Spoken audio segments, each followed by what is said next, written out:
What do you do when you catch yourself having negative thoughts? And then what do you do when you find yourself just feeling very jittery and nervous and maybe even scared or frustrated, angry, perturbed? It's not a word you hear very often, is it? Yeah, it just came into my head. What do you do when you feel these things? Do you think back on all the reasons why things have happened the way that they've always had, or maybe the people that you can relate to them, or people you can relate to having certain experiences with and them being the cause of your stress? Well, if that's the case, I've got something for you to help clean and clear all this stuff out and do so in an imaginative and creative way. Come on, my friend, we're going to dig into the soil of this together.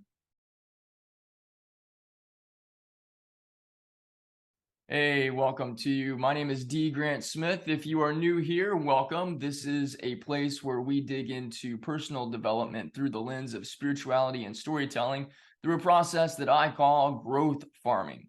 And all of this is about us growing into the best version of ourselves. And just like gardening outside, growth farming and growing ourselves requires that we give ourselves time and patience and respect and love. And when we plant more and more love inside the gardens of our mind and the garden of our heart, as well as the garden of our body and our spirit, love becomes what it is that we produce with our life. And that's what I am here to help you do more of. I'm invested in empowering, inspiring, and cultivating within you all of the components for you to grow into the best version of yourself and continue this ongoing growth process.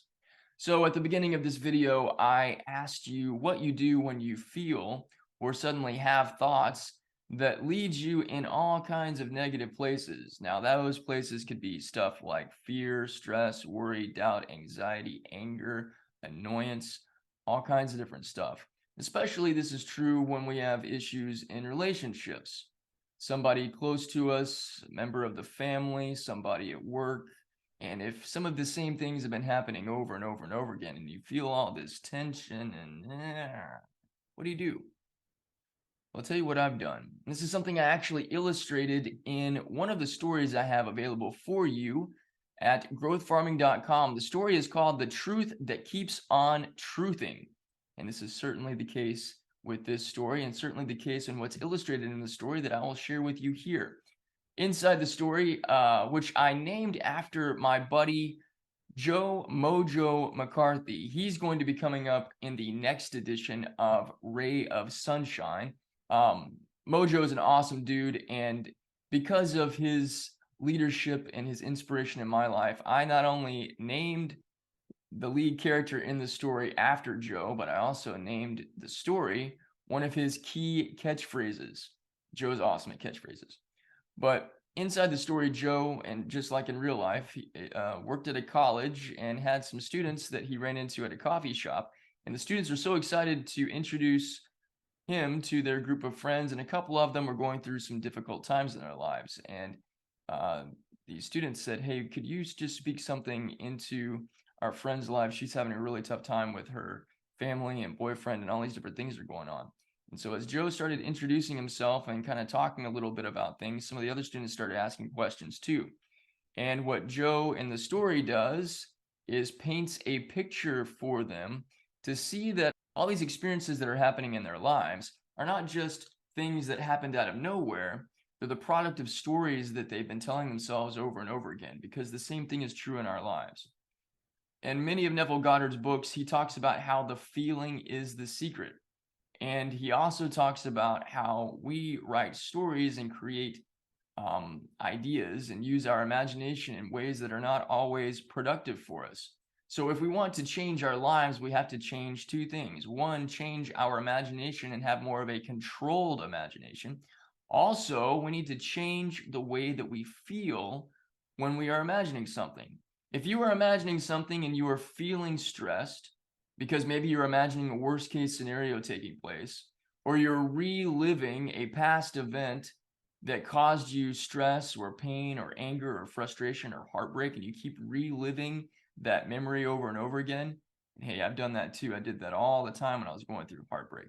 replaying those same heartbreaking memories over and over again and re-feeling that loss and that pain only perpetuates more and more of that into our experience. So, one of the ways that we can shift out of that, because it can be hard to try to shift into some sort of like Disneyland experience where you go from feeling absolute crap to feeling like you're on top of the world, that can be really hard. So, what Joe leads these college students to do, and what I'm going to share with you here, let's do an imaginative exercise real fast. All right. Now, it doesn't matter what's going on in your life, everything can be hunky dory, awesome, or there can be some kind of middle of the road stuff. You're like, I don't really know what I'm going to do about this, or there can be some stuff that can be absolute terrible. Either way, I want you to think of one thing that you want to change. Maybe you want more harmony in your relationships. But you have all these stories inside your mind of places where there hasn't been harmony. Maybe you want more money and you want more opportunities at your job, but you have all these stories in your mind of how money is scarce, money's hard to come by, you have to work really hard for it, and only certain people get it, but you're never one of those people. No matter what the story may be, no matter what the issue may be, think of the one thing. And then I want you to imagine that inside your mind is a giant library. Think of like the Library of Congress, just this massive room full of books, because that's what your mind actually has. And inside those books are stories that you've written about yourself that determine your consciousness. What's real, what's not real, what's true, what's not true, how other people are, how God is, how life in the world works, and who you really are. Now, I want you to look at this wall of books, this wall that's a giant shelf full of all these almanacs of stories about this one particular thing that you picked out. I want you to tell that bookshelf, call forth all of the stories that you've written about that particular subject, and imagine that these books are coming off the walls and coming towards you and opening up to the page, chapter, and verse where you've written all these stories. Now, you don't have to actually look at these stories. It's actually preferable that you don't, but you see all these books around you. Now, I want you to tell the books, all right, that's the old story. Erase that story and rewrite a new story. And the story that you're rewriting is the opposite of the negative story that you've been telling yourself. So if that's you lack harmony in your relationships, your new story is all of your relationships are happy, healthy, and harmonious. If money has been a difficulty for you, erase all of those stories and imagine that those words on the pages are dissolving and like floating up, turning into dust and floating up into the air. And then imagine that there's a pen or whatever that is writing a new story down. Money is easy.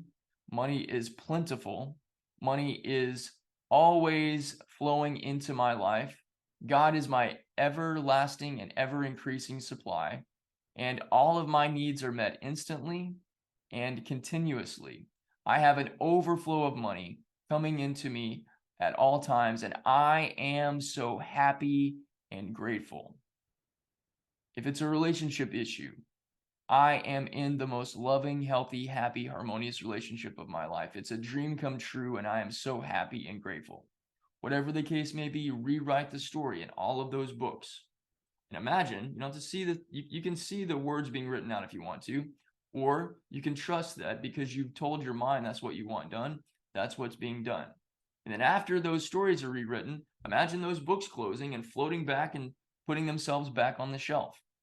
And then open your eyes and come out of the meditation. It's a simple practice. Now, notice how you feel after you do this. The feeling is the secret. Now, stay in that feeling place because how you feel after doing this exercise is probably more peaceful, more light, more happy, more joyful, more content, more hopeful. That's the feeling that you want to be in. Don't go back to those old stories. Don't go back to those old memories. Remember, you cleared them out. You erased them. You rewrote a new story. If you have to do that exercise a couple of times, or maybe you have to do it, not have to, maybe you choose to do that before you go to sleep at night or first thing when you wake up in the morning. So you're starting the day off with the intention of living in your new transformed story. But make that your practice.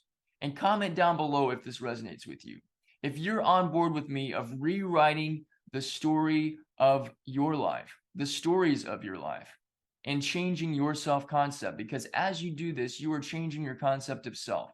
You're no longer living out a story where things don't work, where relationships suck, where business and money is difficult. You are rewriting your story in your consciousness and changing your self-concept. You're putting to work the things that Neville Goddard talks about in his books, and you are also being a doer and not just a hearer, which is very, very powerful stuff.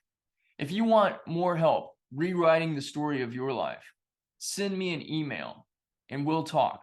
Because one of the ways that I serve people is helping them rewrite the story of their lives, rewriting their self-concept to grow into the best version.